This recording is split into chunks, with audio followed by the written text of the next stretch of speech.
Bonjour à tous et bienvenue dans ce débat d'experts.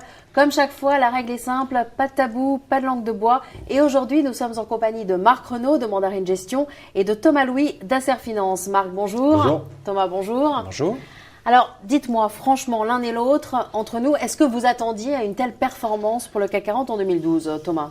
Et on a surtout un patron de la BCE qui a fait le job, qui a fait le travail. On va y revenir un peu plus tard. Et qui, en milieu d'année, a confirmé que quelque chose allait être fait et que, en conséquence, les valeurs allaient corriger dans le bon sens pour une fois. Et vous, Marc ? Sincèrement, qu'il y ait la possibilité d'un fort rebond compte tenu des massacres auxquels on avait cité, ça c'était possible, prévisible. Vous, il y a une partie technique. Par contre, oui, il y a une partie rattrapage des bêtises faites en termes de cours. Par contre, quand ça allait arriver, bon, ça c'était plus dur. Et effectivement, Draghi n'y est pas pour rien.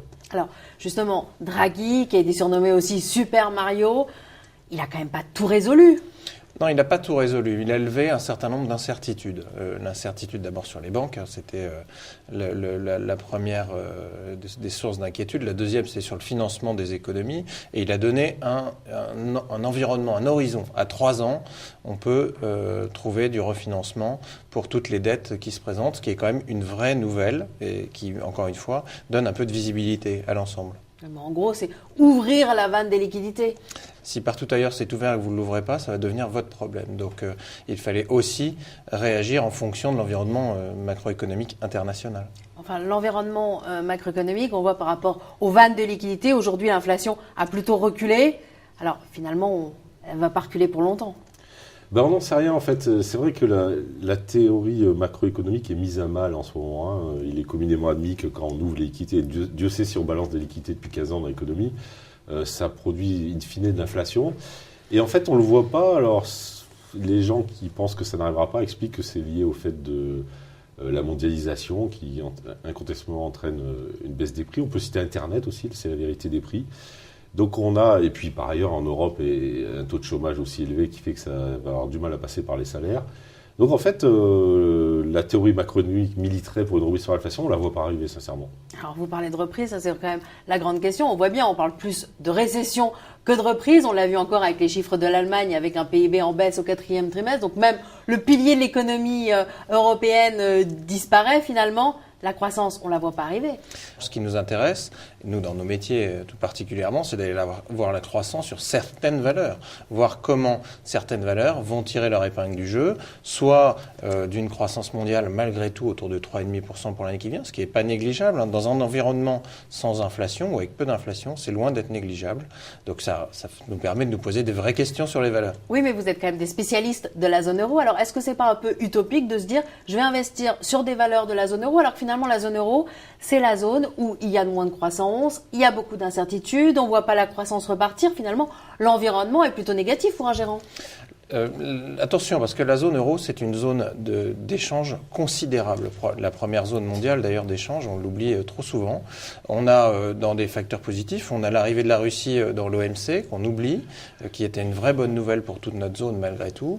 Et puis, peut-être un affaiblissement de notre monnaie contre les autres, notamment grâce à ces politiques de vannes ouvertes dont on parlait tout à l'heure. Pour vous aussi, la Russie, c'est un point positif, un atout ?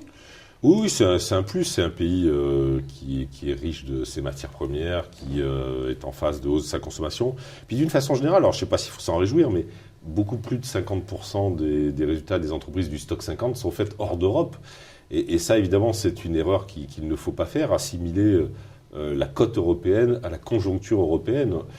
Alors bien sûr, on ne peut pas s'abstraire totalement de son marché domestique, mais quand il y a un tel retard en matière de comportement boursier, alors que les boîtes du stock 50 par exemple ou du CAC 40 ne sont absolument pas en dehors du phénomène de la mondialisation, on commet une erreur et on peut anticiper le rattrapage. Sur les ça veut dire européennes. quoi? Ça veut dire que vous vous intéressez à des actions européennes qui sont très présentes dans d'autres zones géographiques et alors, si oui, lesquelles? Alors en tout cas, ça veut dire à minima effectivement que tout ce qui est strictement consommation domestique, il y a qu'à voir ce qui se passe avec les hyper et les supermarchés par exemple, ça, sauf cas particulier, on va avoir du mal à s'y intéresser. La croissance domestique européenne n'est pas un sujet d'excitation dans les 3-5 ans qui viennent malheureusement. Mais alors où vous allez la chercher cette croissance? C'est vrai que c'est intéressant comme question parce que tout le monde a compris ça, et du coup, le risque, c'est d'aller surpayer des boîtes manifestement exposées à l'international. La caricature, c'est le secteur du luxe, qui est sans doute pas sur des plus bas boursiers, on va dire, pour être gentil. Bon, mais par contre, il reste des boîtes. Vous savez, par exemple, une boîte comme Lafarge, c'est 75% de ses profits dans les émergents. Bon, ça, typiquement, on peut aller voir. Mais les émergents, là aussi, ça se conteste un petit peu parce que on voit bien que la croissance est un peu moins dynamique. Vous aussi, vous pariez sur les émergents ? Alors nous, on parie sur les émergents parce que les émergents sont en train ont connu ce que nous, on a connu dans les années 80, c'est-à-dire ils ont connu une période d'inflation, ils ont des taux relativement élevés et ils sont en train, avec le ralentissement de la croissance, de connaître la deuxième phase d'accélération, celle qu'on a connue nous, qui est 84 aujourd'hui. Et alors on n'est plus à 7,5 de croissance par an, on va descendre à 3,5 de croissance par an. Comme les États-Unis finalement. Comme les États-Unis finalement, et je crois que ça n'a pas trop mal réussi aux États-Unis si on regarde bien. Donc s'intéresser aux émergents, aux entreprises, comme le disait Marc, qui travaillent dans les pays émergents, c'est loin d'être un mauvais pari. D'accord. Et en dehors de ça, quels sont les autres soutiens que vous voyez pour les marchés de la zone euro ? Alors, moi, je vois bien, d'abord, la croissance ne sera pas tellement un soutien, ça c'est sûr. En revanche, ce qui risque de l'être, c'est le réajustement et le comportement vis-à-vis des autres classes d'actifs.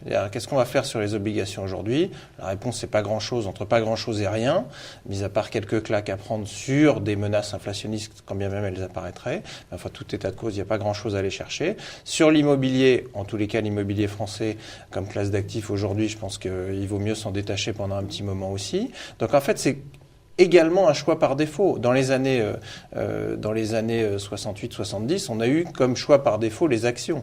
Il faut aussi s'en souvenir. Donc la protection des actifs futurs, ça passe aussi par une valeur relative par rapport aux autres placements. Tous les deux, vous l'avez dit dans une présente émission, vous étiez positionnés sur les valeurs bancaires. Là, vous venez de parler des banques. Est-ce que justement l'assouplissement de la réglementation, là, vous en profitez pour vous renforcer sur le sujet? On les a toujours en portefeuille. Nous, on allège un peu pour prendre malgré tout des bénéfices. On a eu la chance de les prendre dans le bon timing. Il faut savoir vendre un petit peu de temps en temps. Prendre vos bénéfices, d'accord, ça vous fait du cash dans vos fonds. Mais Ouais. pour aller où ? Alors, sur quoi est-ce qu'on investit en ce moment ? Nous, on investit, on commence à regarder quelques valeurs cycliques, voire très cycliques, pour jouer le rebond dont parlait Marc à l'instant, qui commence à... je pense, j'ai parlé d'Arcelor la dernière fois. Je continue de dire qu'on a quelques chances que cette entreprise rebondisse. Je pense plutôt à Alstom, par exemple, qui est un vrai cas qui me semble intéressant. Visibilité sur les commandes et un vrai sujet depuis quelques mois maintenant. Donc, l'aéronautique aussi, ça a été un grand sujet. L'aéronautique, sur ADS, par exemple, on est dans le rattrapage. Sur Safran, on a quelques belles affaires encore à faire, me semble-t-il, au cours actuel. Donc, on peut réutiliser l'argent des prises de bénéfices sur investir. Quelques industriels. Oui, absolument. Il y a encore de bonnes idées. Alors, merci pour cette note d'espoir. Quant à vous, je vous remercie de nous avoir suivis et à très bientôt.